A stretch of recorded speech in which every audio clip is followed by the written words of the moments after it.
what's up? It's those wrestling girls. It's your girl, Krista B. And Queen PR. And we are here to let you know to tune into Old Face Wrestling because they're one of the best podcasts out. And we follow them, so you should to subscribe, hit that button, and listen for the latest in wrestling news. Later.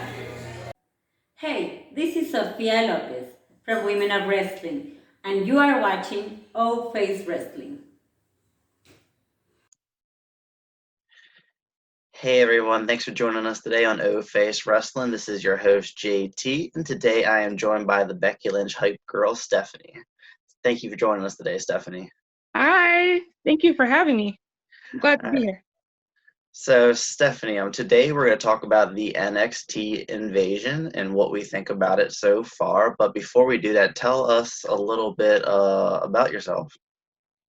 Well, I'm a huge wrestling fan. I've been watching wrestling since I was about 6 years old.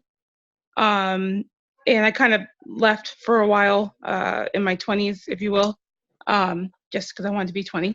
And to be honest, not much was capturing me back then. I think once The Rock and Stone Cold kind of fell off, I did too, to be honest. And the women back then were still doing kind of, the risque stuff with the bra and panty matches and evening gown matches. And while I liked some of the women, it just wasn't something that resonated with me. So, I kind of fell off for a little bit.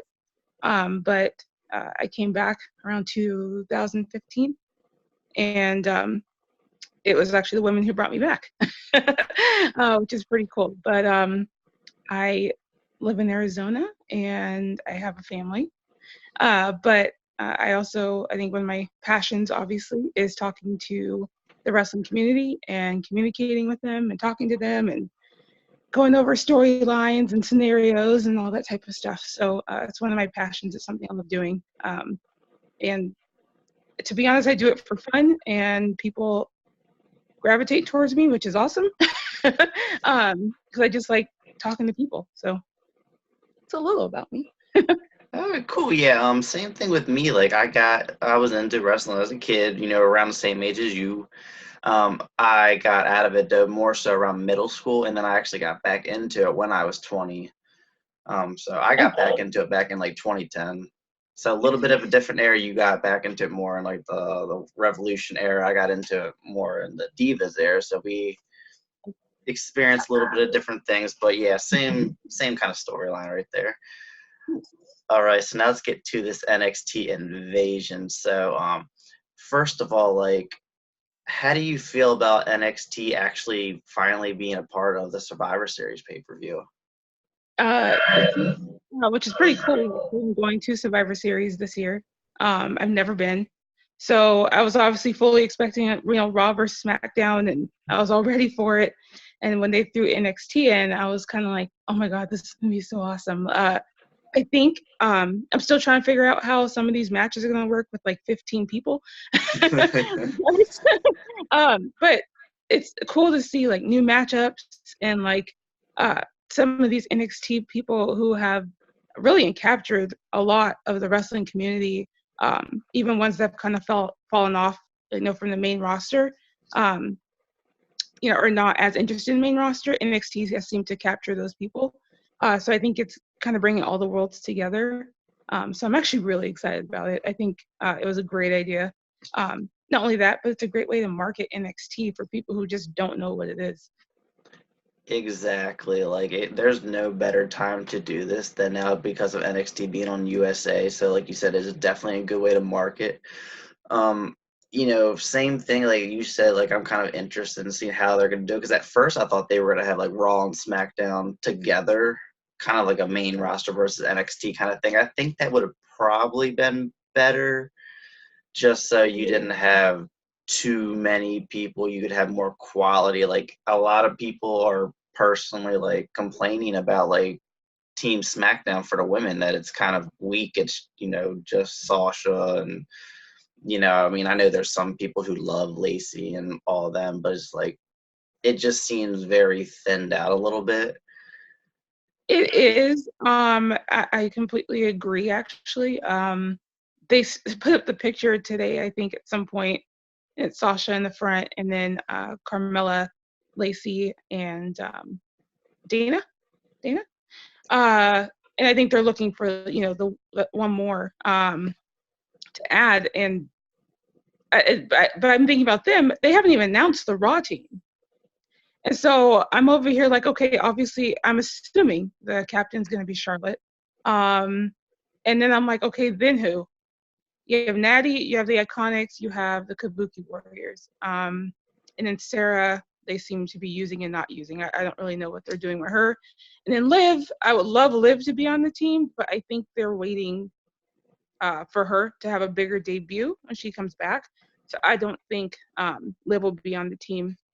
And then Naomi, I don't really know if Naomi's on Raw or SmackDown at this point, and if she's ready to come back.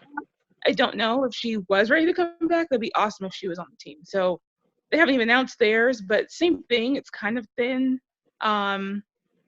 If you look at the picture of the NXT team, I don't know who it's actually going to be yet. I know the War Games teams, but I don't know who from that group. But they kind of come off stronger already because they're combining NXT UK and NXT the US together.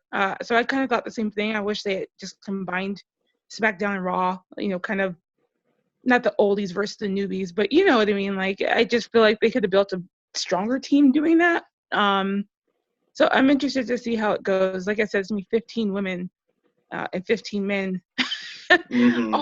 all in the ring at the same time. So I'm interested to see how this goes. I'm sure they'll pull it off, but it's going to be kind of, I don't know, there'll be people all over the place, I feel like. So we will see. Exactly. Like one thing about like triple threat like team matches, usually there's only two teams in at once. So it's kind of like why not tag the other team and tire out one of their people? So to me, that never really made sense. I'd rather one member of each team kind of be in there. Agreed. But I was, I like the idea more so of like kind of like, like I mentioned, like NXT versus the main roster kind of thing where they're like tormenting and then going, invading both Raw and SmackDown.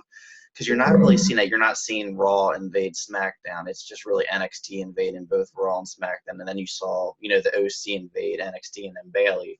So they're not really kind of making it seem like a war between all of them three.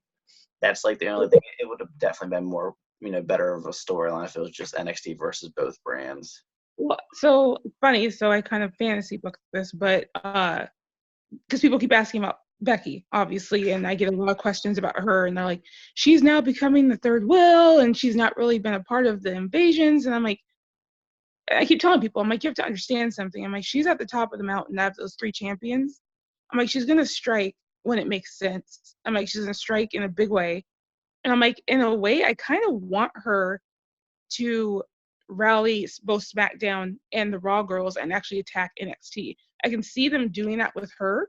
And it kind of furthers that storyline about Bayley. And I can see Bayley being jealous if the SmackDown girls are going with Becky to do this and her being like, what the heck? Like, I'm the SmackDown champ, So I think that would be actually pretty cool if she shows up with all just the main roster women going and getting back at NXT. So I can see it happening. I kind of want them to not combine per se, but at least get together to attack NXT. And then it kind of end in a brawl with all of them. Probably on that final SmackDown, maybe. Like maybe NXT shows up thinking it's going to be, just them and SmackDown again. Raw comes and helps them out, takes out all the NXT girls, and then you have SmackDown and Raw going at it. So I'm interested to see what they do. You're right. It does seem very one-sided right now as far as I know they're trying to make NXT look strong. They're trying to market them, and they've actually done a great job at it. Their numbers and viewers keep going up every week. I think this is helping, especially with that casual audience who just doesn't know what NXT even is. I think it's definitely driving viewers. So I think that was the point, was to give them a strong showing in the beginning of all this. And I'm sure they'll get a strong showing at Survivor Series as well, but at least to let people know they're equal to the other two. Yeah, I hope so. Like, I definitely agree with you. NXT has been looking like the strongest brand so far, and it should, honestly. They're the brand who, a lot of fans are still getting introduced to. So it's a good way to get them interested. If they came out looking weak right away, people are gonna like, okay, this is why they're developmental. But Right. speaking of that, do you consider NXT now legit third brand, or you still look at it as kind of like developmental? I definitely look at them as the third brand. I think that I already kind of looked at them that way. I know a lot of us when we talk about it, we'd say, "Oh, coming up from," like they need to call them up to main roster because that's just how it's always been. But with the level of talent that they've had in the last, well, I guess they've always had a level of talent. To be honest, I think it's just how they're presented down there. When I say down there, I mean like Florida. Uh, um, I think that just the star power that they have right now just seemed to fit the mold. It was like the perfect timing for them to pull that trigger on um, bringing him to cable. Obviously, AEW had a lot to do with that as well.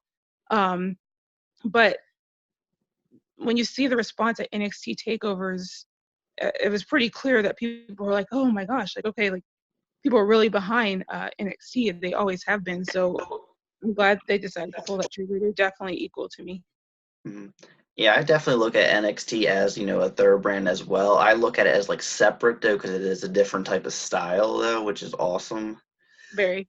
Yeah, the only thing I wonder is like how are they kind of like bring up newer people? Like obviously they still got the performance center. Are they still gonna kind of use NXT to get people like introduced into wrestling, or are they gonna kind of start creating something else? Like I know people have said, ever since NXT won the USA that people can or that WWE could use like the NXT UK or even Evolve as kind of like their developmental system.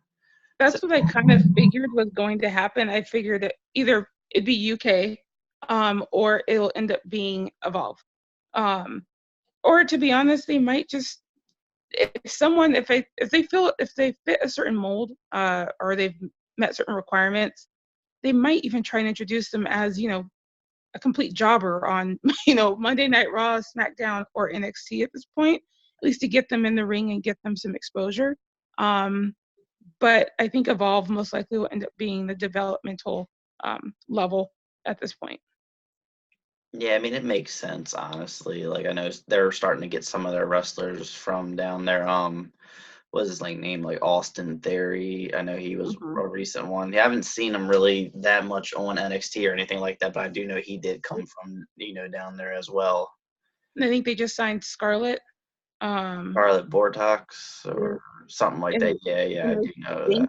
think, and they haven't said, I think she's just at the performance center at this point. I don't know from there where she would go. I'm assuming Evolve because they have to develop their character work. They have to develop all that stuff. You can't just throw people out there. No, you can't. I think that's the only criticism I think I have right now for NXT. Them being now on cable, there are still some no names that kind of come out. Not no names, but people just don't know that much about them. Um, and it's like I don't know if they need to do like some backstage promos or something a little better to introduce some of these people. But they'll get there. Like they just started on cable what a month or two ago now. So Hmm. they'll get there. But because even with me watching wrestling as long as I have, I never watched NXT regularly. I just kind of caught it when I caught it, or I go on the network and just look at it. Um, so I had my favorites that I go watch, but there are some people I still don't know that much about. So I'm kind of learning as I'm watching every Wednesday also. So I I definitely think that they have the right stuff though. They're doing really good actually. Yeah, exactly. Triple H is awesome. Let's just be honest. Yeah, I really wish he ran the whole company, honestly. um, please. Please, I call him Papa H because all his babies are all grown up and they're all just like taking over, and you can tell who he's had his hand on, you know what I mean? And what he puts his hand on seems to always turn to gold. So um, I think, no pun intended, black and gold brand. But he, uh, he's amazing. And what he's done with NXT, I think, is undeniable. Um, he's the one who got that to cable television. Exactly. Yeah, he's definitely like really in touch of what us fans want. Like you can tell who's a Vince guy and who's a Triple H guy. Like I kind of feel like Lacey Evans is a Vince guy. Consider Yeah. her gimmick is very old school, kind of like he's a very gimmicky kind of person, while Triple H is more of he focuses on the wrestling and all that kind of stuff. Well, But I've said this before. There's the picture of there's actually a couple photos and videos, but I think it's him hugging Sasha and Bailey after Brooklyn. There's a photo of him hugging Becky after WrestleMania. There's a couple photos like that, and to me, I don't know. At least to me, I'm not saying Vince doesn't care, but to me, I almost feel like Triple H looks at it as a fan first. Like he's a fan first, and that's how he looks at it. Versus a boss looking down. He kind of looks at their level, if that makes any sense. mhm. Um, I don't know. I get a different feeling from him. Like he truly cares. Like he's really into his people, and he's really into what they're doing, and he's really into how they're presenting it. And you can tell in his reactions and his comments and how excited he gets when they get excited. He's excited, and um, when they win or overcome or whatever the case may be, like he's completely emotional about it.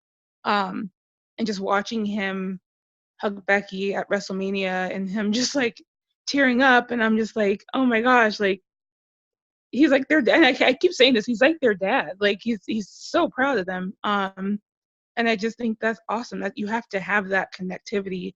Um, and you're right. He has the connection with the fans. Like he listens, and I think he gets it.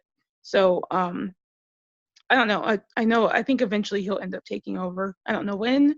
Um, but I think he definitely has the stuff to do so. So Yeah, he's definitely ready. Like NXT was kind of like his test to see how well he would do, and clearly he's passed. I just think like the thing with Vince is he's more of a marketing kind of guy. He looks at wrestlers that he can market by their image based on rather than what they can actually do in the ring. yeah, Um, like I said, like we just talked about, we could tell who's a Vince guy and who's a Triple H guy. But yeah, Triple H, like he goes for the passion, the talent, the charisma, all that kind of stuff. And Vince more so just looks at like the look, which obviously you can see like in the past, like Roman Reigns is a perfect example. Back when he was still very raw in the ring, they were really trying to push him, and that kind of really hurt his career, in my opinion. yeah, no, for sure. Like, and that's the thing. Like that's what I do appreciate about Vince is that Vince has a good eye. And as much as people want to complain about the man, if he ever comes out during a show, people are on their feet, cheering, yelling. Like the man is loved. Like you can complain about him all you want, but he's loved. Like he's done a lot for pro wrestling, and I mean, he is pro wrestling really. And he does have a good eye. He does have, um, he knows who to market. He's a businessman. I mean that's what he is. He's a businessman. He's trying to market his product. Um, it doesn't necessarily mean that he's making the right choice, in my opinion, as to who to market or when to market them, or how to market them. But especially as someone who comes from marketing, I think that that's where he's out of touch. He has this vision. Um, and don't get me wrong. For instance, Lacey, I wasn't necessarily the biggest fan of hers, um, but she has something similar to what Becky has, and she is very committed to her K-fob. That's something I absolutely love about Becky. I love that in any interview and any television thing, Becky can go from on and off quickly in K-fob, and it's like, wait, so she real? Like I don't understand. Like, but Lacey keeps that on at all times, and it'll get her places. She does have a good gimmick as far as being able to keep that and snapping at fans like in a grocery store, like whatever it is. But so she does have that. So I see that. I get what he's looking at. I get why he would market her. Uh, I think he realized. I don't know. He definitely put the brakes as far as pushing her. Um, I don't know if it was just because of there was so much backlash or uh, people speaking up about like she's not ready. You can tell, and people were quite vocal about that. I don't know if that necessarily changed his mind or if other people had to change his mind. But she's improved and she's gotten better, just doing these live shows and continually going out there. So she definitely does have the marketability, but you're right. He misses the other parts that are important. People. It's kind of weird, this wrestling universe fandom now. Some of them really just want to see good wrestling. Some want to see a good character. Some are expecting both. So it's kind of, you have to judge the field, and sometimes Vince is off the mark with that to me. So. I mean, no one's going to be perfect with that. Like you said, it's just, WWE has such a large fan base, and, they all like something different. You have the kids, you have women, you have the adult men. We all want something a little different. Kids, like the superhero kind of gimmick kind of person, men like the cool, like Kevin Owens kind of people and stuff like that. So it is really hard to find that one wrestler that everyone likes, especially when you're the top dog, no pun intended for Roman Reigns, but it is very, very hard. I know like Becky is someone that everyone loves, Sasha, Kevin Owens, pretty much everyone likes him too, but it's extremely hard. Sometimes it's just bad timing too. Like with Roman Reigns, they tried pushing him when Daniel Bryan was on fire. Lacey Evans was bad timing too, because they brought her up from NXT without her even doing much in NXT. No. And then she comes to the main roster and she's immediately feuding with Becky Lynch, who just got done, main eventing WrestleMania. So a lot of people had high. With Ronda. I'm like, how you go from Ronda to Lacey? Like, and don't get me wrong, like, I want her to fight everybody. It's just, we were like, why her? And it was like the day after WrestleMania. It wasn't even like a lead up. It was just this woman who's been walking out here just strutting for the last 2 months, 3 months, whatever it was, all of a sudden has a championship a match. I'm like, hold on, like, what? So it's timing for sure. I mean, I think the best, Roman's a great example. I don't know who is handling him currently. I don't know if it's so much Vince and maybe other people. I also heard a rumor that Roman, when he came back, said he did not want to be in the title picture. That he wanted to use his platform for other things, and obviously cancer research and spreading that word and stuff like that. But whoever's handled it, they've handled it well.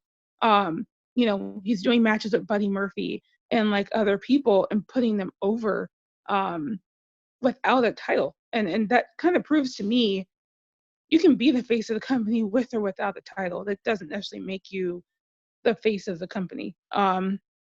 Sure, it's great to have a title, don't get me wrong. I know that's what they all fight for.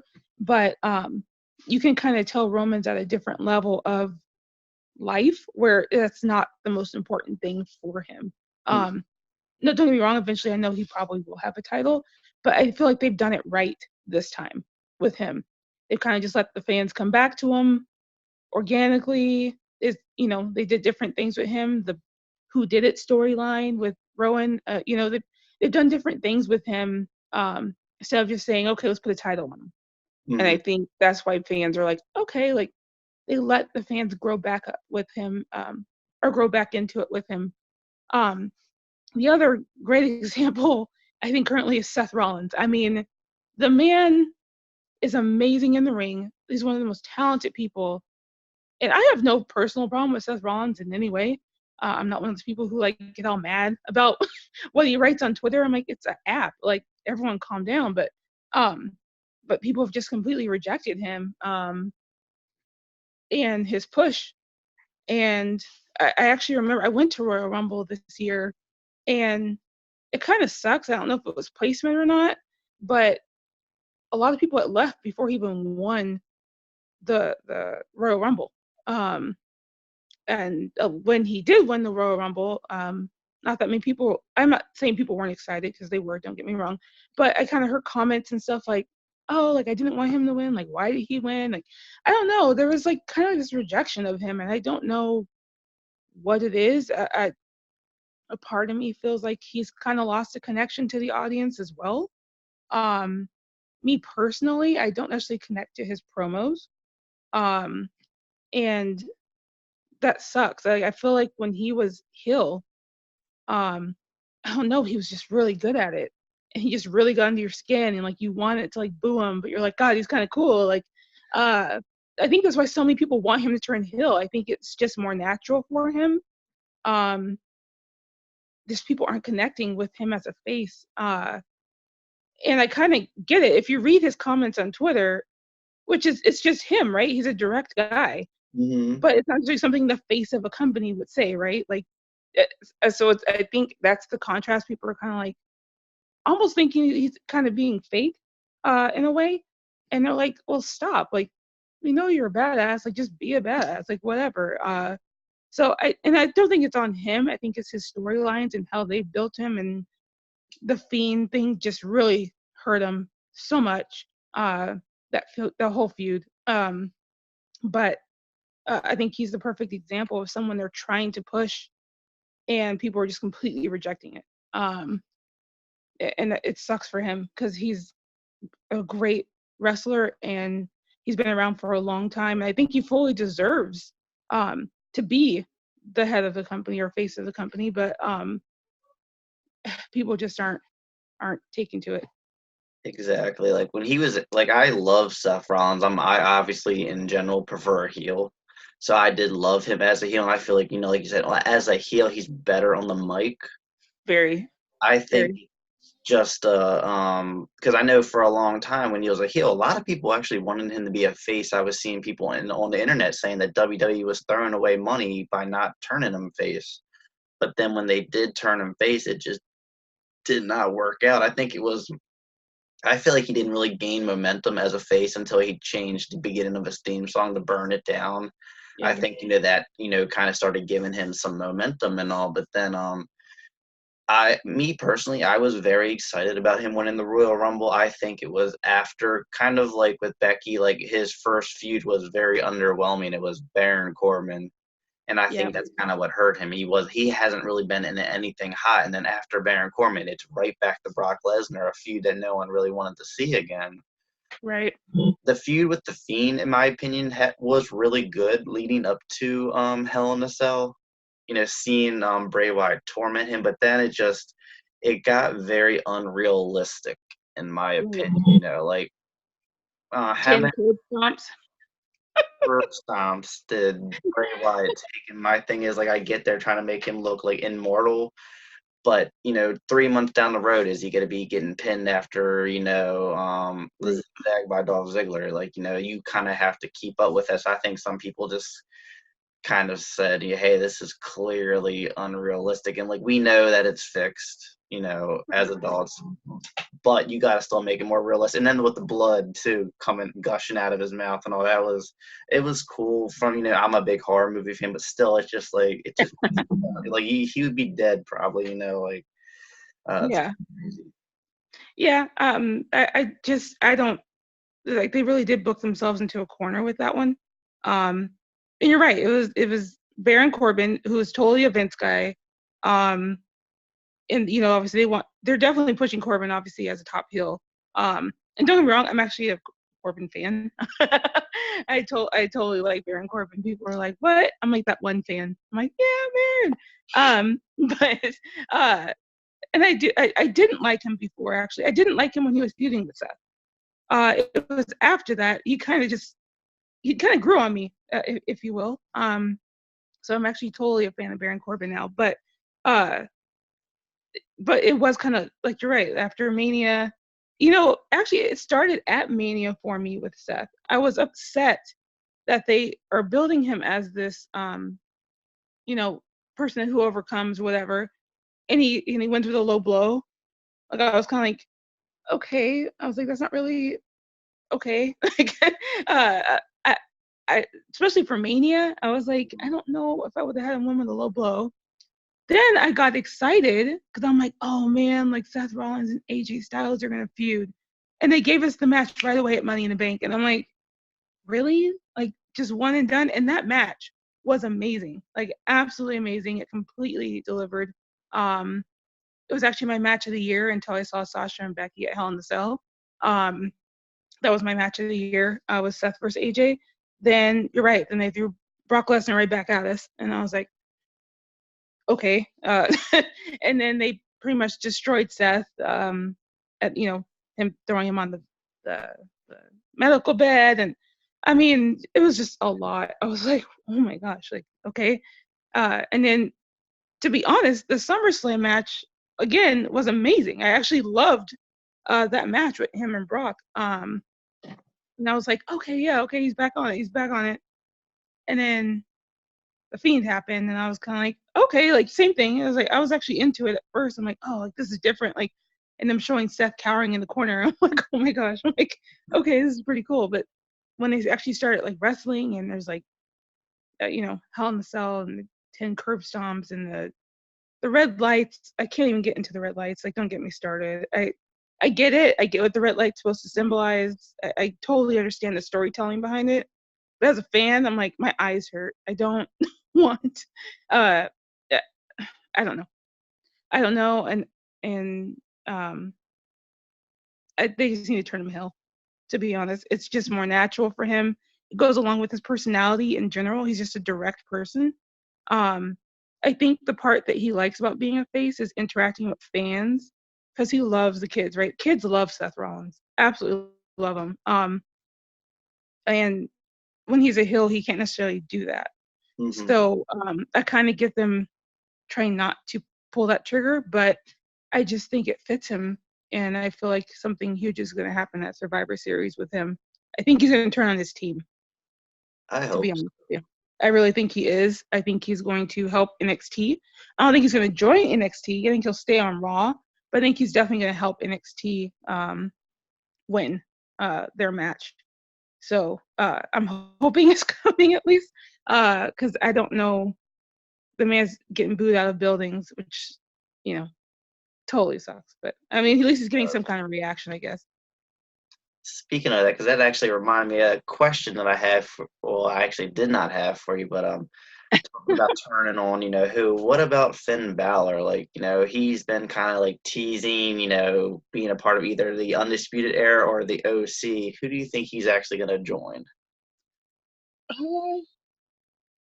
I don't think he's joining Undisputed Era. I don't think that's happening. I don't think he's joining the OC either, to be honest with you. I think he's going to be his own thing. He might help out OC here and there. I don't know if he's going to officially join them per se. But I will say I was not expecting him to go heel at all. I was completely shocked. And I screamed so loud when it happened. I was like, what? Like, and I posted that video of the kid trying to go after him when he was attacking Johnny Gargano, and I was like, oh, that's awesome. Like, I don't know, I wasn't expecting it, but I love him. I've loved it so far with him being heel. His promos are awesome. He's just going after everybody, and I don't know. I'm kind of excited. I was excited for him and Gargano, but obviously Gargano's hurt. So I'm more excited even for Riddle and him to go against each other. I think that's going to be an amazing match. So I was shocked that he went back to NXT. But like he said, I think he said it best actually. He said, Raw and SmackDown are like, your movies, your films and TV, all the lights and the cameras. He's like, and NXT is like a Broadway show. Like, you can't hide anything. It's there. Like, it's raw. If you make a mistake, there's no editing anything. There's no muting it out. It's just, it happens. So I think that is the best contrast between those two. And I think he fits it well. Like, he's automatically a megastar being back at NXT. So I think big things are coming from him. I kind of want to see now, like, what Demon would be like since he's heel. I think I don't know. Demon, I think, is undefeated, right? Technically, no. I know it. He, as a Demon, he lost once against Samoa Joe in a cage match. I think it was at NXT Takeover Texas or something like that. So he did lose once, but never on the main roster. I'm thinking like as far as the demon, if they do anything like that with him as a heel, I kind of want it to be kind of different, like more like creepier face paint, maybe not like a full body thing, kind of Yeah. like Asuka's, face paint, how maybe she has like the tears and all, like maybe something like that with him or something like that. It definitely should be different. I agree. Maybe without the red. I was thinking maybe just like black and white, kind of like a throwback to Sting a little bit. Yeah. Um, I don't know. I'm excited to see what they come up with if they decide to do Demon when he's heel. But you're right. He should be completely different, even more creepy, just like and rude, like aggressive and mean and uh I don't know. I'm pretty excited to see what they do with Ben, to be honest with you. I think in general, all the heels that are now heel, I don't think I was really expecting, especially Kyrie. Kyrie? I was not expecting that Yes, at all. I heard She that was she like, was a heel before. huh? I heard that she was a heel back before WWE at one point. I did not know that. To be honest, I just found out about her maybe 5 or 6 months ago. But I just always knew her as like, literally the company's probably biggest baby face, but her and Bailey. Her and Bailey were the company's biggest baby faces, and they're both heel. Like, and I absolutely love both of them. Like as heel, like I never thought I was like, oh, they'll never pull that trigger. They'll never do that. They'll never do it, and they did, and I'm so glad they did. Just Kyrie's not even like overly heel, but like her little laughs, like her little evil laughs, or I'm like, this is great. Like, I don't know, I'm absolutely loving it. So, yeah. Anyway, sorry, I knew you asked about Finn, but I started getting into heels, and I'm like, all these heels are great. Like, I love them. So, yeah. Yeah, I mean, like with Kyrie, like she's definitely making it work. There's wrestlers, it's not only that you didn't think WWE pulled the trigger, you didn't think it would work. Like I never thought Bailey would work as a heel, honestly. I didn't either, and I'm glad they did it the way they did it. I kind of like how they teased us with when she attacked Becky, and it was kind of like, she's like, no, like I don't understand, like nothing's changed. I'm a role model. I'm just trying to be a good champion, and I was like, okay, that's the extent they're going with the hill. Like she's gonna be the delusional hill. So I was like, okay, like that's cool. Like I guess, like it's kind of confusing people a little bit. I was like, but all right. So when they pulled the double trigger on it, and she just went straight, just actually, it's funny. I tweeted out, I think it was like an hour or so before the show, saying, "Oh my gosh, if Bailey comes out and like deflates the Bailey buddies, like I'll totally stand." And she totally did it, and everyone's like, "Oh my god, you called it!" And I'm like, "Oh my god, I called it!" Like what? Because I never thought she'd actually do it. So I was kind of like, okay, like I don't know. And as we've seen her over the last couple weeks, um, she's kind of a mystery in a way because we get that she kind of just doesn't care at this point. But there's Sasha, and I'm like, how is that working? Like how uh you don't care about anything or anyone or anyone's opinions or whatever the case may be, but you're okay with Sasha. Hmm. Um, and I get that they're best friends. I understand that, but I don't know if you saw that clip of like when Sasha looked at the belt and Bailey kind of gave her like this dirty look. And No, so I I'm didn't see that. I almost feel like Bailey's okay as long as Sasha's not trying to get her title, if that makes any sense. Mm. So, but as we know, Sasha has said, I'm the next champ of WWE. So I'm kind of interested to see when that unfolds, how that unfolds. I definitely think it's going to be Bailey who turns on Sasha, for sure. Yeah, How that that happens, I don't know. yeah, how they do it is definitely a mystery because it's like they both are not just heels, but they both fairly, are new to the heel character. Because Sasha turned heel back in August. Now Bailey just turned heel. So it's like you don't want to turn either one of them face. So it's kind of like, are they gonna do a heel versus heel kind of thing, or what?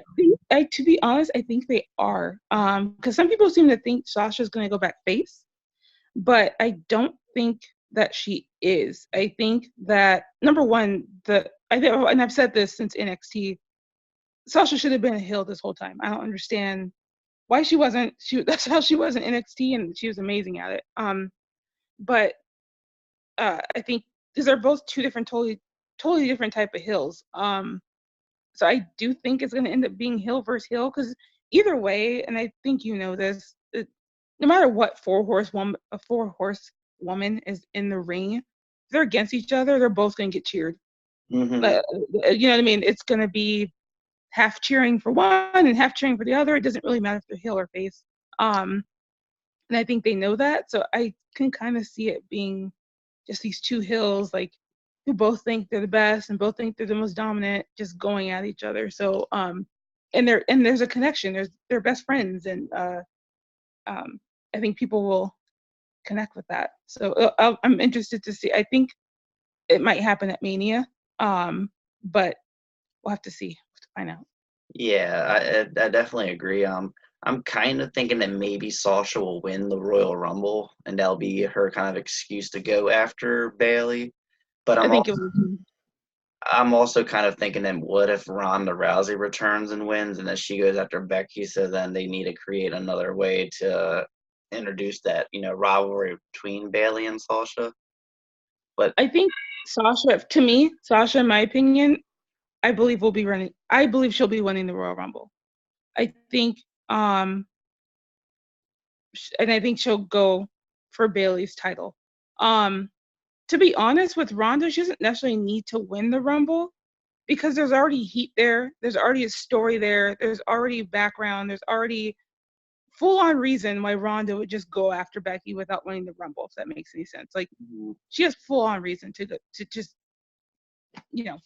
fight her, if you will. So I don't think she needs the Royal Rumble to get that opportunity. I think she's beat everyone in the locker room, so she doesn't have to, qualifying match. Like, she doesn't need that. And to be honest, if she stepped up to Becky, I'm sure Becky would say done, right? So I don't think she needs to win the Royal Rumble for them to have a match. I don't even think Becky needs a title for them to have a match. I think people will be just as interested in Ronda versus Becky without a title, with or without a title. So we'll see what happens. I personally believe that Ronda truly is just trying to have a baby, and I'm like, yeah, if she's pregnant, I don't expect to see her probably till like SummerSlam of next year. So we'll have to see. In a way, while I think Sasha might go after Bailey, I've also kind of fantasy booked just the way they're building Bailey. I almost feel like they're building Bailey to be an equivalent heel to Becky's face. They're trying to make her this dominant heel.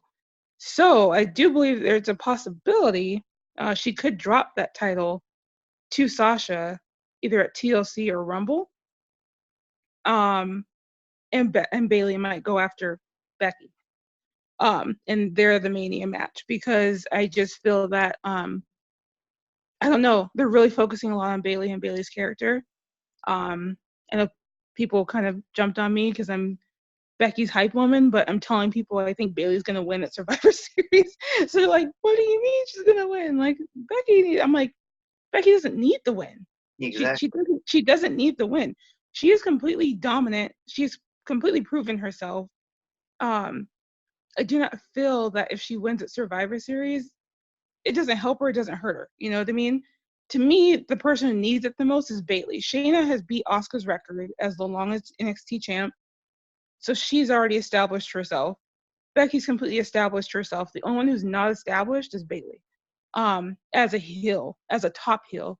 So I kind of feel like she's the one that's going to go over. I don't know how it's going to happen yet. I don't know if there's gonna be like some interference or whatnot. I believe there's no DQ in the triple threat, so they can't call the match off. So I don't know exactly how it's gonna end up, but I don't know if she'll get help from Sasha or whatever the case may be. But I do believe Bailey will be winning that match. I think it makes the most sense for her to win that match, character development wise and storyline wise. I think she should definitely win. But I think they're building Bailey to be an equivalent heel to Becky, to be honest. Yeah, that makes sense. That's definitely a rivalry I wanted to see. I thought we were to get that. I was surprised that they were drafted on separate brands.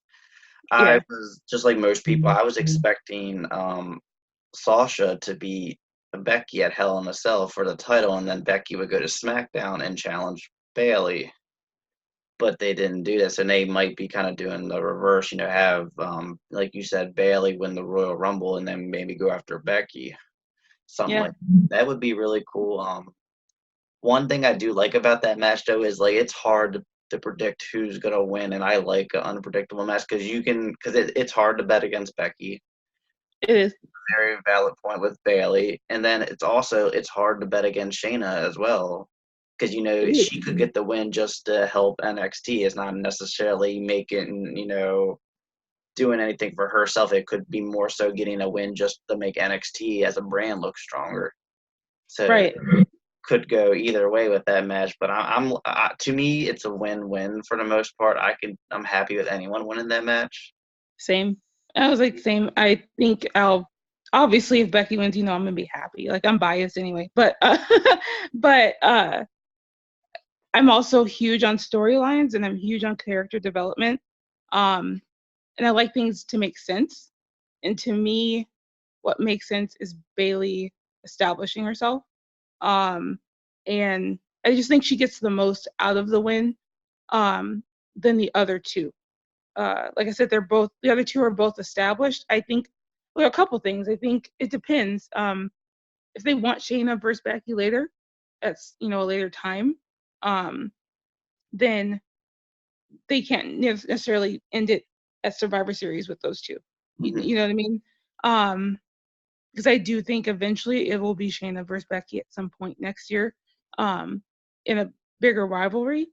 Um, just like someone brought up on Twitter, one of my mutuals, she did say she's like, we all thought we were getting Bailey versus Becky for Survivor Series, all of us. So to me, even though they added NXT, there's still a reason to me why we still haven't gotten Bailey versus Becky. A lot of people are waiting for that match. A lot of people want it, especially with Bailey's new character. I think it'll be amazing. But uh, uh, there's a reason why we haven't gotten it yet, and I feel like we're getting it next year, in a bigger spotlight. Yeah, I definitely hope so. That's a rivalry I didn't even know we didn't even get at one point. For some reason, I thought we had that before. So it's definitely something new, fresh. I think they both definitely got some chemistry. I mean, we saw the Four Horsewomen match in NXT, so I think it would definitely be a good match. But like you said, I think they should build it up slowly in time and put it on a bigger spot, like maybe WrestleMania, maybe SummerSlam. Yep. I mean, Survivor Series is cool, but you know, give it more time. Sometimes, a good long wait, makes for a better storyline. Kind of like old school WWF back in the day. Their rivalries, they lasted a very long time before they actually had, the match. There was the build up. And I definitely think we should do that with this. Agreed. Yep. So I know you mentioned like Shayna versus Becky. What are some other matches you would like to see between, NXT stars and, the Raw and SmackDown stars? Oh man. Okay, so I will say that on the top of my list was Adam Cole versus Daniel Bryan, and we totally got that on our little surprise SmackDown. Oh my gosh, it was amazing, absolutely amazing. Um, I that was like that's one I've been a fantasy book for like 6 months. So when they announced that, I was like, what? Like, um, I think I really want to see Rhea versus Becky. Um, just just two badass women. I want to see um oof. I think I kind of want to see this is weird. I kind of want to see Dream versus like Ziggler. Uh which is totally random, I know, but I'm thinking about their personalities and they're both kind of cocky and like Mm-hmm. like I could just see them like playing off each other. I feel like the promos would be really good. Um I would like to see the Usos versus the Street Profits. I really want to see that. Um, I want to see Bianca. Okay, so this was actually before she turned heel, but I wanted to see Bianca Belair versus Bailey, even when she was face. So I think now would even be cooler. Um, I would also like to see, I think, Sasha versus Bianca. I think all the attitude would just ah ah amazing. And then I think I kind of want Matt Riddle to get his hands on Brock Lesnar. Like he keeps talking about it. I'm like, just give it to us. Let it happen. I think it would actually end up being a really good match. I could just see, Matt Riddle getting on Paul Heyman's nerves completely. So I think that's what I mostly want to see. And I want to see Ali versus I think, is it Garza? Garza. I think it's Garza. He was on NXT last night. I think it's Garza. I still need to watch NXT from last night. I'm a little bit behind right now. It's amazing. You have to see it. And I really, really, really hope, I don't know where she is. She's like in hiding. But I really want to see Toni Storm. I would love to see Toni Storm versus a whole bunch of people. I'd love to see her versus Ember Moon. I really actually want to get the rivalry between Liv and Charlotte. They kind of teased it for a while, and then, Liv kind of fell off. And I'm assuming she's going to make some kind of big debut back at some point. Maybe at Rumble. Maybe she's one of like the entrances, or I don't know. I kind of want to see Carmella versus Candice LeRae. I don't know why I think that would be such a good match, but I really do. I don't know. There's a lot I want to see. That's kind of the beauty of having this third brand, and people, it's controversial, but I kind of wish they get rid of the limitation and let them go brand the brand. Not necessarily the wild card rule, because that was just dumb. Mostly because it was the same superstars every week doing the wild card rule.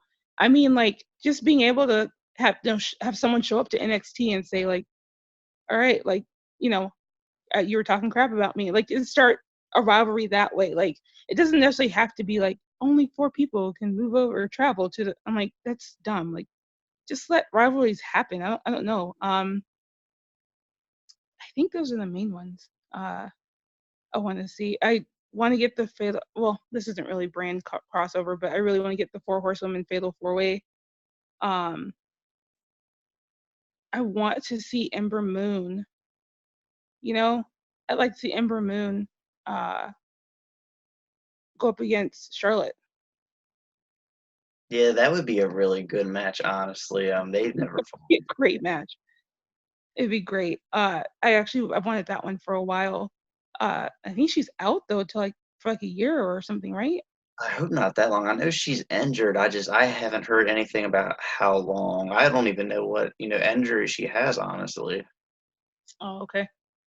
But Yeah, but I'd love to see her versus Charlotte at some point. I think it would be amazing, to be honest. Yeah, I think those are the main ones. yeah, I'm not a fan, and I'm gonna put this out there. Everyone knows it. I'm not a fan of the 4 Horsewomen versus the fake 4 Horsewomen thing.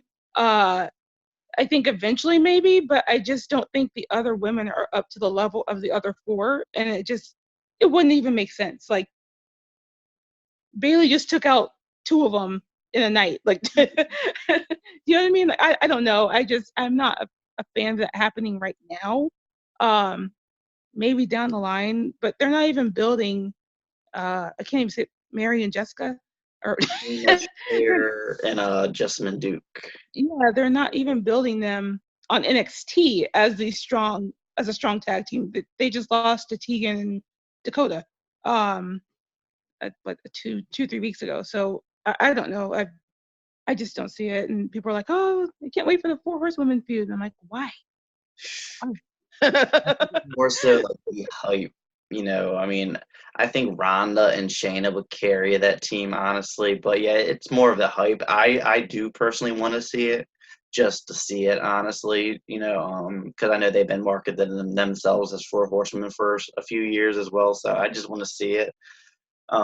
But like talking about like the NXT versus the Raw and Smackdown people, like I personally really want to see Ember Moon versus Io Shirai. Oh my gosh.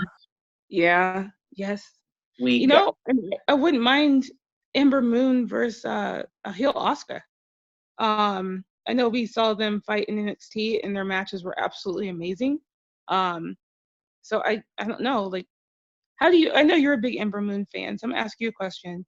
Do you think she needs to change her character and or look and or personality? A lot of people are saying they don't connect with her. Like, she's a great wrestler, but they're not connecting with her. And a lot of people think she needs to change something. I don't know what it is per se, but they're just not saying they're connecting with her character. Um, and I don't know. I don't know. I love her personally. I don't really. I think she's just a great wrestler. But in a way, they're right. I don't necessarily care about her character per se, but I absolutely love her as a wrestler. Like, it didn't really matter to me. So I don't know how you feel about it. Well, me personally, like a part of the reason why I'm a big fan with her is I do connect with her as like who she is in real life because she's a really big gamer. She's a geek. You know, she had personal issues with being like bullied when she was younger.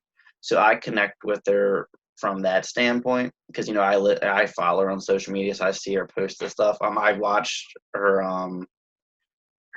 interview with Lillian Garcia on, you know, Chasing Glory. So I connected with her through doing things like that. Some fans may not really know a lot of that stuff, so they can't really connect. But as far as like an on-screen character, I don't think she needs to change, honestly. I mean, if anything, they should do something like they did with Finn Balor, where she's like this normal person, but then if someone pushes her to the limit, she becomes like the war goddess. Yeah. He comes out with like, you know, because I know back in the independent circuit, she wore like a skull mask a lot. And she Ooh. did post some pictures, you know, a few months ago of her wearing a different type of mask. So I think they could do something like that with her. But I think it's more so just WWE's never really booked her properly. And it's hard to Absolutely. connect if you're not really doing anything storyline wise. And when they were, it was the whole Mandy Rose and Sonya Deville, you know, taking her, she had like a DS in her hand, like just messing, like bullying her kind of thing. And then, Yeah, I don't know what that was. And you're right. It's all in booking. Um, it is in booking, but you know how you connected with her personal story? That's how it was for Becky with me. Um, so I kind of became a fan outside of the character. But people didn't necessarily said they didn't necessarily connect with the last kicker either. Um, but they liked her as a person. So that's what they connected with. So I think it's the same thing, and it's booking. I mean, Becky was probably booked for years, um, and I think it's the same for Ember, and a couple others where people can't connect with them because we either don't see them, or when we do see them, it doesn't even make sense. So I'm hoping when she comes back, they have something for her, a proper storyline that makes yeah, sense. me too. I kind of want her in that. Ever since I think it was it Mania? I think it was Mania. Her and Naomi were in the ring together. They were fighting, and they were just all over the place, like bouncing off ropes, like everything. I was like, can they just become a tag team, please? Like, I feel like they would just be this magnificent tag team, whether it's their tag team or even if they're rivals. Like, I don't know. I really like to see that. Um, and we just never got it. I thought we'd go somewhere from that. I think it was Mania. Wasn't there think it was Money in the the the elimination match thing? The one that Money Carmelo won. because I know at the Money in the Bank pay-per-view they had a moment with them. And I don't know if that's what you were thinking of or if it was something different that I'm not thinking of. I think it's Mania. Mania was when Ember came back, right? Yes. Okay, it was Mania. Because yeah, and there was like her and Naomi were going against each other at the time. It was kind of the spotlight was kind of on them, and they were just doing all sorts of stuff, and it was absolutely amazing. And I was like, oh, like, and you actually hear the fans like getting on their feet. They're like, oh my gosh, like this is great. And so I was like, oh, like hopefully they'll have them like fight each other. And then they did the not the draft, but whatever they were calling it, the whatever it was, and they separated them. And I was like, what? I was like, why? Like, so I was really hoping to get that rivalry at least, but they never did it. And I'm like, so I'm kind of hoping they do when they both get back. I think fans would be completely into it. Those two women are amazing in the ring. So Yeah, I would love to put them as a team just to do that and then have one of them turn on the other so then you can do the rivalry so you can kind of get the best of both doing it that way, honestly. I agree. That'd be awesome. I agree. And then the last question I have for you too, this is about NXT, but it's a little bit in the past. Becky Lynch. Mhm. So how do you feel about, the NXT version of Becky Lynch versus the character we see now? Um, whew, talk about growth. So, uh, remember, I think I mentioned I kind of came back around 2015. Um, and it was kind of by accident, but I saw a match with AJ Lee, on Raw, and uh, somehow I stumbled into um Paige, as well, and then I started kind of looking him up and kind of reading back. So I was like, oh, these women are like really wrestling now. Like, okay, this is pretty cool. And so then I found out about NXT through that search because they were talking about Paige was the NXT Women's Champion. And I was like, okay. I was like, let me see what this is about. And so I kind of stumbled into it and just started watching NXT on and off. Um, and I caught an episode with Sasha Banks. I was actually a Sasha Banks fan first. And I was like, oh, like this she's so cool, like, and she has all this attitude and whatever. And she was a great wrestler, obviously. Sasha's a great wrestler. And there was this episode of her talking to Becky, and she has Becky looking in the mirror, and she's like, "Who do you want to be?" And da, da, da, da. And I guess Becky had turned heel, or she was heel with Sasha for Team Bay. And so I was kind of watching that. Um, and I was like, who is this chick? Like, she's Irish. Like, I was like, who is this? And so I kind of just watched. I watched when Becky turned on Sasha, and they end up getting the Unstoppable match set. And it was actually NXT Unstoppable that made me a Becky fan. So when the match itself, I was actually rooting for Sasha to win because like I said, I was a Sasha fan first. So I was watching that match, and Becky came out with orange hair, and I was like, what? That changed because she had like this reddish, darkish hair before, and so she came out with this orange hair and all this energy, and I was like, okay, I'm like, she's pretty cool, like she has all this energy, but I was like, okay, I'm still rooting for Sasha. After that match was done, I was actually in my living room. I had tears in my eyes, and I was like standing up clapping like I was in the audience, like you thought I would have been there. Like I was like, that match was amazing, and Becky completely earned all my respect in that match. I was like, she lost, and I was still felt like she was the winner, if that makes any sense. And I don't know, she completely impressed me in that match, and that's kind of when I jumped on the Becky train, if you will. And I think it was like not a couple weeks later, maybe a month or so later, she got the call up to main roster. Um, and of course, Takeover Brooklyn happened, and then I just started learning about who the Four Horsewomen were, and uh, I'd already heard of Charlotte because because of her dad, but I didn't know much about Becky. I didn't know much about Bailey. So I kind of just started watching their matches, going back and watching older stuff at NXT. And I just kind of followed the last character through, her main roster debut at Raw, her becoming the first draft pick at SmackDown, her becoming the first SmackDown Women's Champion. Obviously, WrestleMania 32, that triple threat match, which was off the charts. So it's been amazing to be on this journey with her from 2015 on. And she was probably the least known at NXT out of the four. At least she had the least exposure, if you will, in NXT. So kind of watching her go through all these battles and her, I hate to use the word jobbing, but basically jobbing, and her being in catering for 2 or 3 years on main roster here and there, and um, I still loved her character. I kind of learned more about her as a person and what she had gone through, and it just resonated with me. And so that's what built that connection, and that's what kept me a fan. and cheering her on, whether she was losing or winning.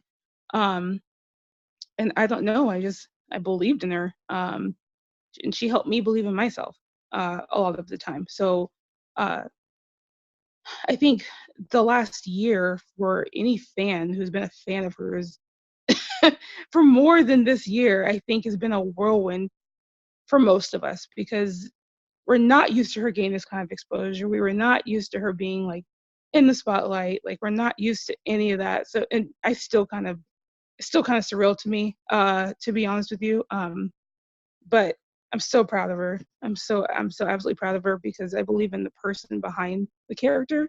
And I believe in the character. The man um, is completely transcendent, and it just speaks so much to what women are trying to get to, um, in this world in general.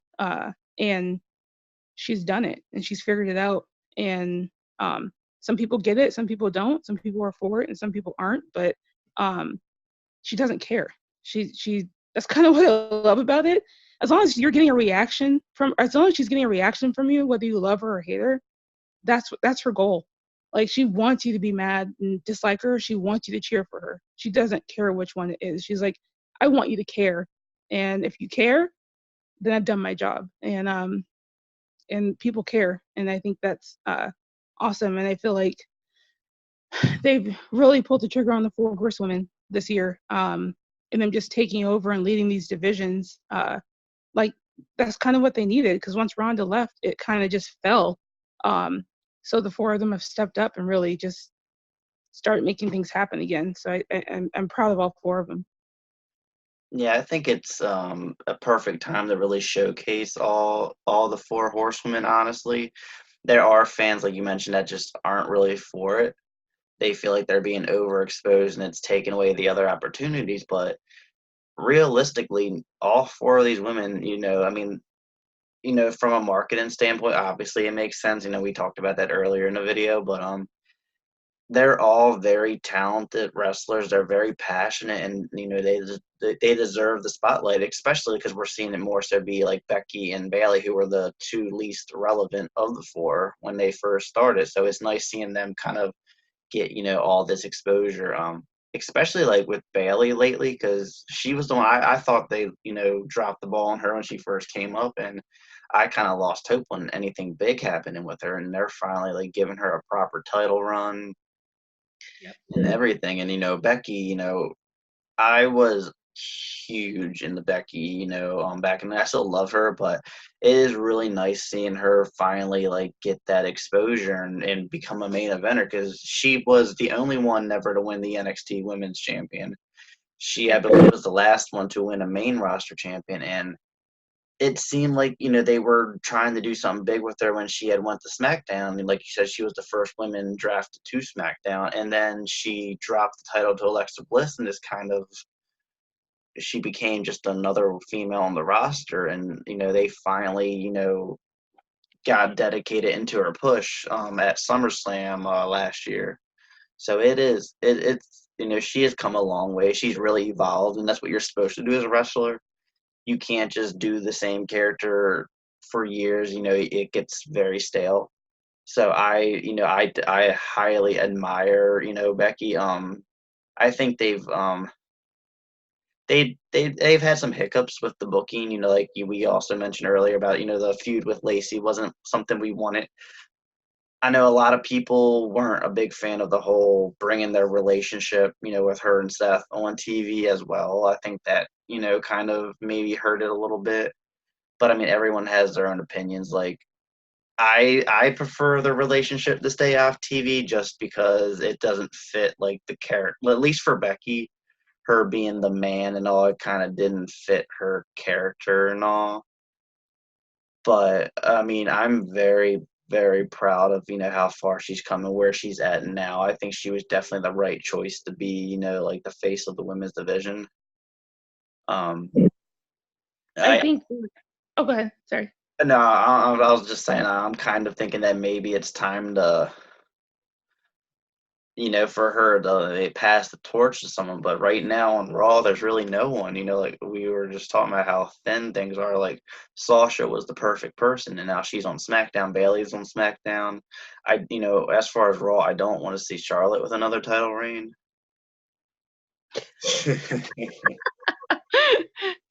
I didn't say anything. I'm just kidding. Well, there's a couple things. As far as her booking goes, I thought her booking through the end of last year was amazing. I think that the Rumble, oh my gosh, like maybe because I was there, but I had complete goosebumps. Like that whole place was so loud. I never heard anything like that personally behind a person before in my life. Like every time she moved, punch, hit, like people were like, yeah, like it was insane. I was disappointed as a fan in her Mania push. I just think, or her Mania build, excuse me. It was just all over the place. There was no continuity. Leg injury, and then you're in jail, and then your leg's healed, but now it's injured again, and then you're back to jail. There were some good parts. I loved the Elimination Chamber, her coming out like Kill Bill and just whacking him with that crutch. I thought that was pretty cool, but I don't know. It was all over the place. And I think as a fan of hers who felt that she deserved this, felt that she deserved a good Mania build that made sense. And to me, her being the injured weakling baby face has to overcome didn't quite fit the man to me. I don't understand why we couldn't just build it as these three badass women who are just three badasses and they're just all gonna fight each other. Like I don't understand why that wasn't enough. And why they had to make the whole injury angle. Like I don't know. And you could even tell through her comments and some of the stuff she put on Twitter, like even she was kind of like frustrated with it. So and that's kind of what's cool to me. I think that's why she connects with fans, is because she gets it, right? Like even she understands it's kind of ridiculous, and she's calling it out and saying, okay, like let me go get my crutch, like whatever it is. You can tell she's even like kind of irritated by it. So I was kind of disappointed in the Mania build, but I think Becky using social media the way she knows how is the one who got her, and Ronda got that main event from social media built the build through social media, because they weren't doing it on TV. And like I said, the continuity was all off, but them feuding on Twitter was like in national headlines. Like it was all over the place. And that's what got them, to me, that's what got them that main event. That's what got it back, because it was the longest build. It started after Rumble, and they had all that time from January to April to build it. Unlike, Kofi, who was complete accident as far as like him getting in it. Like his build to me was absolutely perfect, and he had, I think, maybe 3.5 weeks. And it kind of shows you don't need that much time to build something good and organic. And I think the women just had a really long time. They were the only storyline going into Mania for almost 2.5 months. So the fact she has this ability to keep people interested and captured no matter what they're doing with her storylines is, I think, why she is where she is. She keeps people interested regardless, or she knows how to keep people interested regardless. And then after Mania, like we talked about, Lacey, and I was kind of upset at first. I'm like, okay, whatever, it'll be one and done at Money in the Bank. Okay, well, now we're at whatever it was, Stomping Grounds. I'm like, okay, we're back again. Like, I don't know why, but okay. I have mixed feelings about the Seth Becky thing, because I know what she wanted from it, and that's not necessarily what we got. She wanted, you have these two badass people who are just two great wrestlers, and they're standing side by side and kicking butt. That's what she wanted. She didn't want the Michael Cole every 10 seconds Seth Rollins' girlfriend and Becky Lynch's boyfriend and his boyfriend, and then, oh, here comes Seth, Becky's boyfriend. Like, she didn't want that. And unfortunately, that's what they got. And so I kind of see why fans rejected it, because you're right, it does not fit her character. She kind of wanted the two superheroes like next to each other, kicking butt. And that, I think, people would have been more into if they hadn't been mentioning their relationship constantly. And the whole thing, like Lacey had Extreme Rules, like she's like all over Seth, and I don't know, it was just it became very Vince, if you will. You can kind of tell Vince got his hands onto that. So I'm also kind of glad they dropped it right after. Because even in the social media posts, I don't know if you remember those, like, I think there was one that said like Seth and Becky singing the tree, like from WWE, and like Becky's like tweeting them saying, "Can you guys stop, please?" Like, like she's really like, "Guys, stop!" Like, so you can tell like she was just totally not into it. So, but from a personal perspective, I was happy for Rebecca because I knew that she always wanted to work with Seth. So I knew it made her happy that she was doing that at least. It's just the storyline, the way they did it, you know, was not helpful to anybody.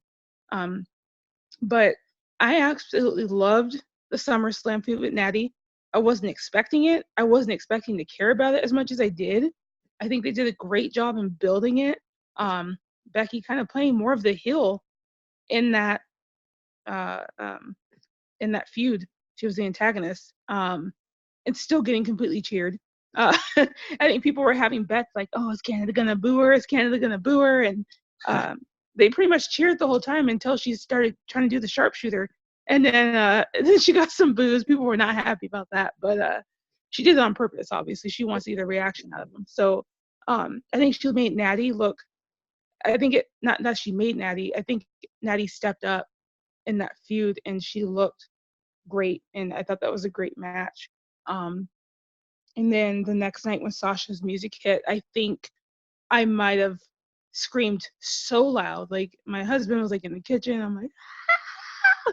And he's like, what's going on? I think I was jumping, and like I don't even know what I was doing, but I was doing everything. And I was like, Sasha, oh my god! Like, I was like, she's really back. Like, oh my, like and she came out, and you know, obviously with the purple wig, and she hit Natty, and I was like, oh my god, she's back heel. I was like, thank you. Like, oh, I was so happy. And then I think I got complete chills and goosebumps the moment Becky's music hit and she came out talking crap, and then I see Sasha turn around and start talking crap back, and I was like, oh shit. I was, excuse me for cussing, but I was like, oh my god, like, this is happening right now. And because I've been waiting for Sasha and Becky to feud since Unstoppable. And I know how you said you thought Sasha should have won Hell in the Cell. I actually thought Becky should win Hell in the Cell, and I'll tell you why. I'm obviously biased, but storyline. Remember, I told you I like storylines, right? Storyline arc is Becky never beat Sasha. She's never been able to beat her. Sasha's always beat Becky. So I thought storyline arc wise, it made sense for Becky to now beat her. I don't think they did a good job of building on the history that they have. I thought they could have put more of that in there, so it made sense to more casuals why Becky should win that match. But I didn't know where they were going with Sasha, so I'm like, okay, if Becky wins, like, okay, then what? So it kind of made sense that they moved her to SmackDown. I think everyone assumed she was going to lose because I think everyone thought Becky was moving to SmackDown. You know, her and Charlotte, because there was nothing but promotion of her and Charlotte on SmackDown. So I think everyone thought they were moving there. So that feud obviously was amazing. I thought Clash of Champions, that match was on point. And then Hell in the Cell, of course, I think to me is match of the year at this point.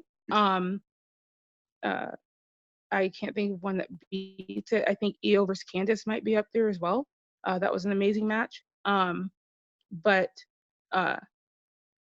I'm enjoying all the Four Horsewomen stuff. Like, I completely ate all that up as a Four Horsewomen fan. That the tag matches, the Madison Square Garden match, like, it was amazing. I went to the SmackDown, the 20th anniversary of SmackDown. I was there, so I got to see all of them wrestle. each other, and I don't know, it's been an amazing year for them, for Becky. Now I think Bailey. I think next year is Bailey and Sasha's year, to be honest with you. And I don't know. Charlotte's kind of taking a back seat to a point. Like, they kind of fit Charlotte in to give her a title reign real quick, and then they I actually liked it because people were really mad about it. Some people were like, "Oh, they're just giving her a title reign." But she did this interview like 2 or 3 weeks ago where she talks about it, all these short title reigns she's having is pushing a narrative for someone else. Um, it's giving Bailey the push. It's giving, you know what I mean? Like, yeah, she's getting the title reign, but it's not like she's keeping it and holding it hostage, as people call it. She's pushing someone else's story in some way. It's benefiting someone else as well in some way. And she's right. She in the last year, I can truly say that Charlotte has actually given a lot. She's lost to Becky, I don't even know how many times at this point. And she put her over quite a bit. And then now Bailey, she's put over a few times now as well. And I think it's just going to keep happening. I think her and Liv are going to have a feud as well, especially with Liv posting those photos of her versus Charlotte the last time they went against each other on SmackDown. So I feel like that's coming. But I think right now Charlotte's kind of taking a back seat and just helping others at this point. And if she happens to get a title reign in there to build her count, then she does. I think that's her role at this point, is just to kind of take the back seat and be the queen when she needs to be, and then leave, basically. Yeah, I definitely totally agree with you. Yeah, she is getting these title reigns, but they're very short. She, won it at Money in the Bank from Becky, and then Bailey cashed in immediately. And then she had a very short title reign as of recently, which Bailey won again, and that helped, Bailey's character development into transition to a full heel. So Yep. I definitely agree with you about that. I definitely think that next year seems like to be a good Bailey versus Sasha kind of rivalry. I think it's their year, honestly. I do think that Becky will probably walk into 2020 as the Raw Women's Champion. And I definitely think she'll still have that spotlight throughout the whole or most of the year, if anything like that. Charlotte, like, she definitely, like you said, she's been taking a back seat, and I think that's definitely, a good route for her right now. It's just not her time. And, she had the spotlight for 3 or 4 years. Basically, when they called up to main roster, it was her and Sasha, and so she knows that she's had her time. I don't know if you've ever read her book, but she said in her book, she's like, I can't wait to put Becky over. I can't wait to give her that and do that for her. It's actually pretty cool. So one of my main bucket list goals is to meet all 4 horsewomen. I've obviously seen and met Becky quite a few times this year, but I made that dream come true this year. And then I'm actually meeting Bailey and Sasha at Survivor Series, their meet and greet. So I get to check those 2 off. So Charlotte is the last one that I have to meet. But I heard that Ashley is one of the most nicest people and most kindest people and most giving person. And unfortunately, she gets such a bad rep because of the way she was booked. She gets death threats constantly. Like, people just take it too far. And she doesn't deserve that. And I don't know if you've noticed, but I've tried more and more to make sure I'm putting positive things about Charlotte constantly on my timeline, because even though I'm a huge Becky fan, I think a lot of Becky fans and Charlotte fans were fighting for so long. It's actually funny. I've actually reconciled with quite a few Charlotte fans, which is pretty cool. Because just because you're taking sides doesn't mean you're not a fan of the other person. And I think there's a line people cross, unfortunately, where it gets nasty and people just say mean things because they're behind a keyboard. And I always want to, whether I'm responding to their kayfabe or not, I always try and do it in a respectful way where I'm not crossing a line. And people have to understand, whatever Becky tweets out to somebody, that's her and kayfabe. And people need to respond to her kayfabe and not try and cross that line, or, whatever the case may be. I don't think that Charlotte gets enough credit, to be honest with you. Because she is a huge giver. I think Sasha is a huge giver, to be honest with you. Another person I don't think who gets enough credit. Um, I completely admit that Sasha completely put Becky over in that unstoppable match, and Becky didn't even win, if that makes any sense. Uh, I think her and Charlotte are probably the best at doing that, making others look good. Not that the people aren't talented who are with them, but they just know how to work with people, I think, to do that. And I don't know, they each bring something. I know you said some people feel the Four Horsewomen are being spotlighted too much. There's a reason why they're leading the division to me. They're all in. Like, when they're in something, they're in something, whether it's on social media, whether it's on TV, like they get it.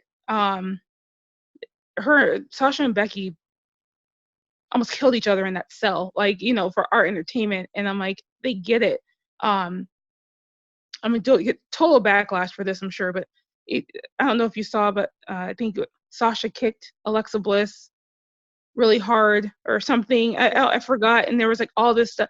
Oh, she hit her too hard. Oh, poor Alexa, and I'm like, what? I'm like, they're wrestling. Like, what do you want her to do? Tap her? Like, so I never truly got that. And that's why I feel like the Four Horsewomen are in the forefront, because it doesn't matter how hard they hit each other. Their fans get it. Like, they're like, they went all out. Like, that's what they're going to do. Like, I don't know. Sasha got hurt, I think. So, and Hell in the Cell, I never saw any Sasha fan go, oh, it's because of Becky. Like, they know Sasha went all out. They know they said, okay, let's do what we need to do and just be as safe as we can. Like, I don't know. Like, she tweaked her back on a chair. Like, I don't think that's just part of what they do. And they get it. And I think that's why they are in the forefront right now. And that's why they keep calling others to step up. They're like, because they're not going to be around forever.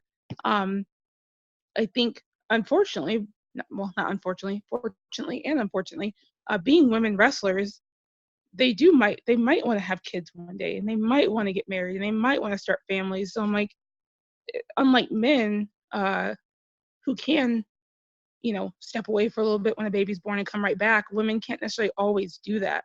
So I don't know. We don't know how much longer they will be around. I think most of them are in their 30s, except for Sasha. And they probably all have about 5 or 7 more years, in my opinion. And so they're going to do as much as they can and build that women's division up. So when they are gone, there's other stars, there's other people set, ready to take over for them. Yeah, I definitely agree with you, because it seems like with the women wrestlers, it's a little bit more unpredictable in how long their career is going to be. Because obviously when you have a kid, you're going to be out at least a year. Then there's nothing you can do about it. And usually women are, they more so actually will stay and care. Where with men, they'll have a kid, they'll step out for a month, maybe 2, and then they come back. It's a little bit of it's really different. Like some women, they will have kids and come back, like Mickie James is an Absolutely. example. But And there are some there, and that's the thing. There's some who have kids and they leave and just don't come back. I mean, I think take Brie, for example, Brie Bella. She did come back for a little bit, and then she decided, no, I don't want to be away from my daughter, and that's completely respectable, and it's realistic. And thank God Daniel was obviously able to come back, because I cried when he when he retired. I'm a huge Daniel Bryan fan, so it's kind of hit or miss, and it's the reality of being a woman in a sports industry. It's not impossible, obviously. There's plenty of moms out there doing a lot. I mean, look at Lacey. Lacey travels with her daughter a lot of the time, and she's doing it, and so it's totally doable. But when you're in your early 30s, like the Four Horsewomen are, or at least, well, except for Sasha, like I said, she's the youngest. I don't know. I think they start thinking about those type of things, and no one can put a timeline on it but them. But you have to make the most out of out of it now, and I think that's why they're trying to get other people to step up. And you keep hearing Becky say, come at me, let's go, let's do this, and stop crying. When I come at you, you can't cry about it. Like, you gotta come back. You gotta step up. So and there's some people who don't believe in that. There's some people who are like, just keep it in the ring. Don't worry about because a lot of the superstars want their social media to be about them and their fans learning about who they are, right? Mm-hmm. I think Alexa Bliss is probably one of the biggest ones who just likes to be herself on social media and just let her fans, learn about her. Whereas Becky's like, it's all work. That's it. That's all I come on here for. She's like, if I tweet something, most likely it's about work, So there's some people who believe in that and some that don't, but it's been successful for her. So they have to look at that. It's a marketing tool, frankly, especially when women aren't getting the TV time to build something or do something. It's a great marketing tool. That's how you get your name out there. It's how you get people talking. You're like, oh, okay, like, oh, it's pretty, like, I want to see this now. Like, so I think some of the other women superstars are definitely catching on. I see, Sonya's really out there. I love Sonya. So I'm really hoping to see them push her soon, sooner rather than later. But she totally gets it. She uses social media kind of in that aspect now as well. And some other ones do too. So hopefully. Yeah, because I definitely get what you're saying. Because my wife is actually starting to become a Lacey Evans fan because of her tweets and the kind of stuff she sends out people. And I know she was doing some videos too. There was something about like she got pulled over by a cop. Yeah. Like, Yes. who I am. So it was completely controversial. You had people in Canada. It was in Canada that happened. Some Canadians who don't even know who she is, but it made the news. And they're like, oh, like, why would she treat a cop like that? And blah, blah, blah. Like, you can tell the cop was totally in on it, first of all. Like, if you watch wrestling, you can probably tell that. But, there are people who don't watch wrestling who totally were like, who's this lady? Like, why? And why would she talk to a cop like that? And whatever. But she got people talking, and that's the thing. Like, when you get people talking, you get more eyeballs on things, whether they like it or not, whether it's bad talking or good talking, they're talking. And that's what I said. I think Lacey gets that, and her staying in her K-fob and doing stuff like that, I think is what she's going to. I truly believe that Lacey will end up being a superstar one day, like one of the top superstars through her K-fob alone.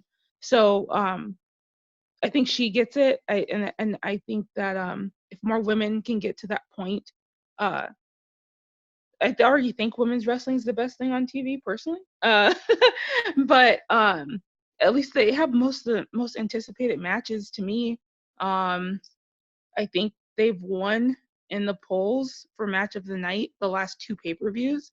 I don't know. I think even the Raw ratings keep coming out, and people are doing those segment by segment comparisons, and all of the women's matches are getting high viewership, and people are dropping off after that. So it's saying something, and I don't know where. I think it's going in a good way. If you watch the NXT women, same thing. Like, they're putting on great matches. That I know you said you didn't watch last night's yet.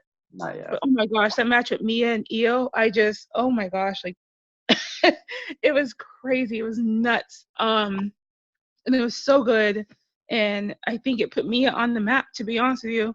It was totally a Becky-ish moment with the blood coming down her face, and just like, it was so cool. But watching her walk away from it and just being like so cool about it, and everyone's like, oh gosh, she has a concussion, and almost to the year that it happened to Becky, it was actually like, oh my gosh, like, but it made news headlines and everything again for Mia. So these women are really going out there and just showing out, and I think they just deserve the spotlight more because viewers are tuning in for them. I keep telling people, for the longest time, I think the storylines and stuff are getting better overall. I think they've made a lot of great changes, but the women are the ones who kept me watching through this lull that they were having. They kept me invested, basically. there was a point where I watched the women's match and just turned everything else off. So at least now I watch it, and I'll still keep watching like other stuff as well. So I think they're going in the right direction. So I just hope they keep going. Yeah, I definitely agree with you. They're definitely going in the right direction, especially in NXT with the women. They've always booked them very strongly. Main roster, it's always been kind of hit or miss. They'll go through the time period where they're booking them really good, things are doing really well, and then things cooled off a lot. Things cooled off, like we said, after WrestleMania, but things have been heating up ever since SummerSlam. Yep. So I think, they're definitely going in the right direction with the women. And I'm just really excited to see where they go. I think, they have a great opportunity to build up some of the women on Raw, considering it's really just Becky and Charlotte right now. Yeah. You could build up someone else. I mean, maybe Naomi goes to Raw and they need to put her in a storyline with Becky. Naomi, Liv. I'm really looking forward to Liv. I would like them to do something with the Iconics. I have to be honest. I love the Iconics. Like, they're absolutely annoying, but I kind of love that about them. They have great character work. To be honest, they're great in the ring. I was like, if they actually let them wrestle, Peyton is wonderful. But they don't do anything with them. When they had the tag titles, they did nothing with them. I'm like, how do you not have these two out here? Because they're just these characters that people either love to hate or you love to love them. Like, either or. But I don't know. I mean, and the tag titles themselves have kind of been a joke until they got on the Kabuki Warriors. I think them putting them on Asuka and Kairi has been the best decision that they've made as far as those titles go. I don't know. They've kind of brought some kind of prestige to them now. And that's not on any other team per se. I just think that the booking of those titles has been horrendous. I think they were the most popular when they were on Bayley and Sasha when they first won them. And then it kind of fell off because they didn't really have them defending them. And then they haven't really meant anything to me, at least, again, until they got on Asuka and Kairi. So, and obviously, I post about it a lot, but I'm actually hoping that Becky and Charlotte are holding them one day, to be honest with you. I'm a huge Charlotte Lynch fan.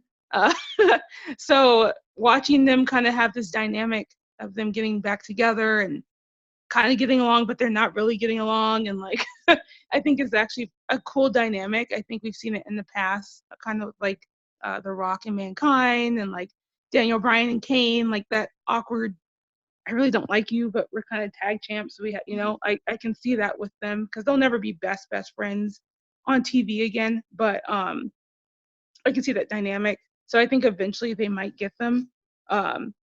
Plus, they've always wanted to be tag champs together, even when they didn't have belts. They were like, we should be the tag team champions. So it's actually pretty cool that it's an option now. But I don't know. They have to bring some kind of prestige to those titles because they kind of made them crap for months.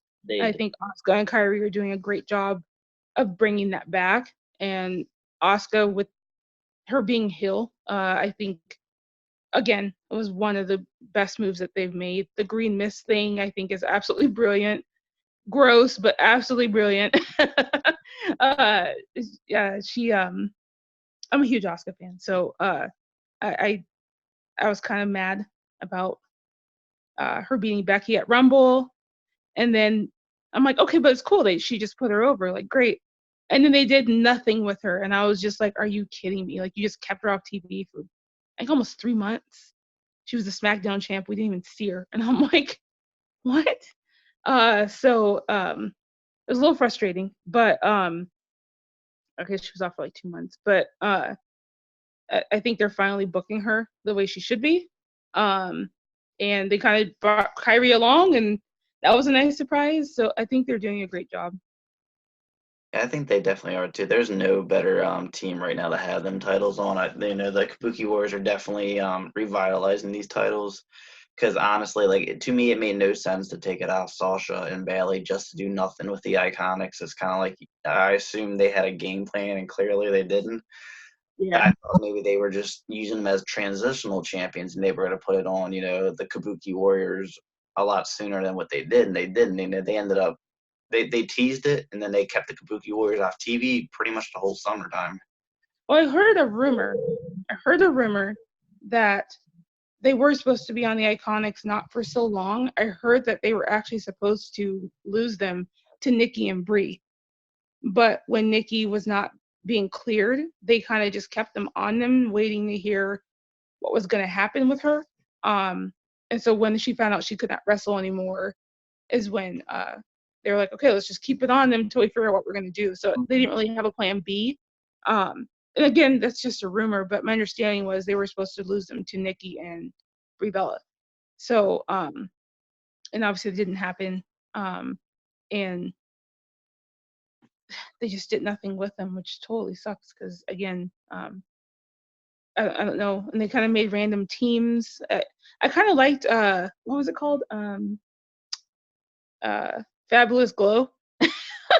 I totally loved Carmella and Naomi together. Like, I was like, this is nothing I would ever put together, but them dancing together with the glow on, I was like, okay, like, Worked. it's pretty cool. Like, and then they just ended it. And I'm like, okay.